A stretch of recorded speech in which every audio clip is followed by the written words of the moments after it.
بسم الله الرحمن الرحيم. النهارده هنتكلم عن اهم رشه فطري وحشري ورشه نيماتودا وجرعه اعفان جذور لمحصول الفاصوليا في البدايه من عمر 10 الى 25 يوم من الانبات.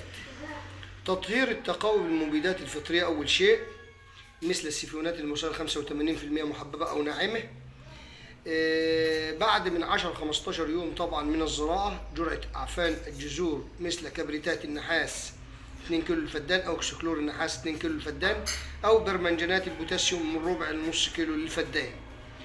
الرية الأولى اللي هي الرية الأولى رية المحاياة بنعطي 1 كيلو هيوميك زائد كيلو فولفيك للفدان زائد 2 كيلو 19 أو 2 كيلو عشرينات اللي هو مركب متوازن ديت طبعا مع رية المحاياة طبعا للمساعدة على سرعة الإنبات وإعطاء نمو خضري. طبعا في الفترة دي هنرش رشة صناعات أنفاق أو رشة من وتريبس أو رشة للجسد أو رشة اللي هي الأكاروسات أو العناكب.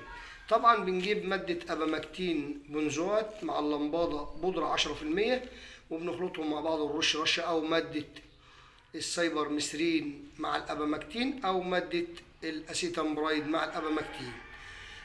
في رشه تانية برضو الناس بتستخدمها الايام دي رشه النيماتودا.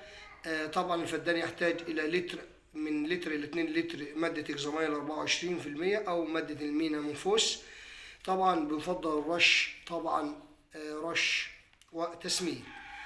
وفي برضو بعض الرشات زي رشه الاصداء اللي هي رشة الأصداء اللي هي البياض زي مادة سيفونات المصيل أو مادة البروبوكونازول دي أو رشة الكبريت الميكروني دي طبعا ضد الأصداء والبياض.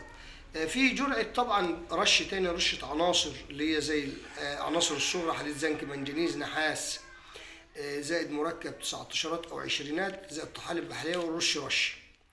لو عجبك الفيديو اعمل لايك وشير واشترك في القناة عشان يوصلك كل جديد. والسلام عليكم ورحمة الله وبركاته.